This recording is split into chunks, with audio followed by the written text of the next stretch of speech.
مولانا رومی نے سلطان محمود غزنوی کا ایک عجیب واقعہ لکھا ہے جو بڑا عبرت خیز اور سبق آموز ہے۔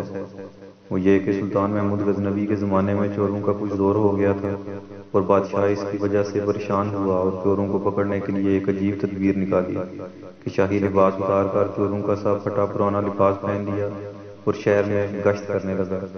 ایک جگہ پر دیکھا کہ بہت سے چور اکٹھے بیٹھے ہوئے آپس میں باتیں کر رہے ہیں۔ بادشاہ بھی ان میں بیٹھ گیا۔ چوروں نے پوچھا کہ تم کون ہو؟ بادشاہ نے کہا کہ میں بھی تم جیسا ہوں۔ چوروں نے سمجھا کہ یہ بھی کوئی چور ہے۔ انہوں نے کہا تم اپنا کوئی ہنر بتاؤ، اگر تمہارے اندر کوئی ہنر ہوگا تو تم کو اپنے ساتھ شریک کر لیں گے، ورنہ نہیں۔ بادشاہ نے کہا پہلے آپ لوگ اپنا اپنا ہنر بتاؤ، پھر میں اپنا ہنر بتاؤں گا۔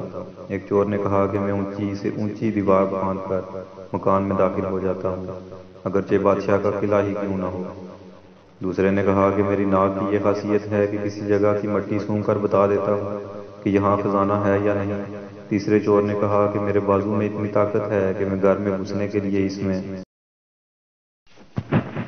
سوراخ کر سکتا ہوں۔ چوتھے چور نے کہا کہ میں ماہر حساب ہوں، پی ایچ ڈی کیا ہوا، کتنا ہی بڑا خزانہ کیوں نہ ہو، چند لمحوں میں حساب لگا کر تقسیم کر دیتا ہوں۔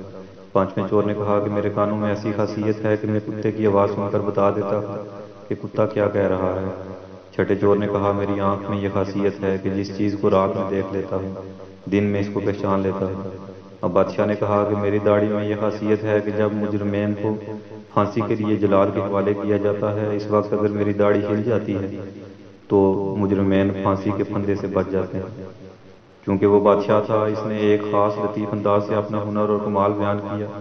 سارے چور یہ بات سن کر خوش ہو گئے اور کہنے لگے کہ آپ تو چوروں کے قطب ہیں، جب ہم کسی مصیبت میں پھنس جائیں گے تو آپ ہی کے ذریعے ہم کو خلاصی مل سکتی ہے۔ پھر سب نے مشورہ کیا اور طے کیا کہ آج بادشاہ کے یہاں چوری کی جائے، اس لیے کہ آج مصیبت سے چھڑانے کے لیے داڑھی والا بھی موجود ہے۔ لہٰذا سب کے سب بادشاہ کے محل کی طرف چل پڑے۔ راستے میں کتا بھونکا تو کتے کی آواز پہچاننے والے نے کہا کہ کتا کہہ رہا ہے کہ بادشاہ تمہارے ساتھ ہے، لیکن چور بھی پھر بھی چوری کے ارادے سے باز نہ آئے اور بادشاہ کے یہاں چوری کر ڈالی اور خزانہ لوٹ لیا اور جنگل کی طرف آئے اور وہاں بیٹھ کر ماہر حساب نے حساب لگا کر چند منٹوں میں سب کو تقسیم کر دیا۔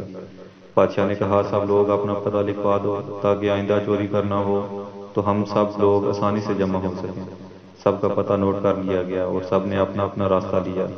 اگلے دن بادشاہ نے عدالت لگوائی اور پولیس کو حکم دیا کہ سب کو پکڑ کر لاؤ۔ جب سب چور ہتھکڑیاں ڈال کر حاضر کیے گئے، بادشاہ نے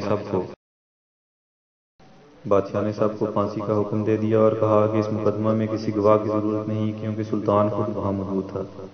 الغرض جب 6 کے 6 چور پھانسی کے تختے پر کھڑے ہو گئے تو وہ چور جو آنکھوں کی خاصیت والا تھا اس نے بادشاہ کو پہچان لیا کہ یہ وہی شخص ہے جو رات ہمارے ساتھ تھا۔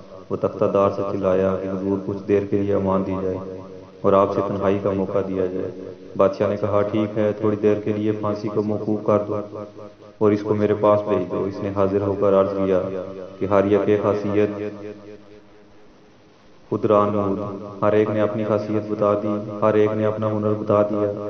ہمارے وہ ہنر جن پر ہم کو ناز تھا انہوں نے ہماری بدبختی کو اور بڑھایا کہ آج ہم تختہ دار پر ہیں۔ اے بادشاہ میں نے آپ کو پہچان لیا ہے کہ آپ نے وعدہ فرمایا تھا جب مجرموں کو تختہ دار پر چڑھایا جاتا ہے اگر اس وقت میری داڑھی ہل جاتی ہے تو مجرموں کو پھانسی سے نجات مل جاتی ہے، لہٰذا آپ اپنا ہنر ظاہر فرمائیں تاکہ ہماری جان کی خلاصی ہو۔ سلطان محمود نے کہا تمہارے ہنروں نے تو تمہیں مبتلائے قہر کر دیا تھا، لیکن یہ شخص جو سلطان کا عارف ہے اس کی چشم سلطان شناس نے کہ تو میں تم سب کو رہا کیا جاتا ہے۔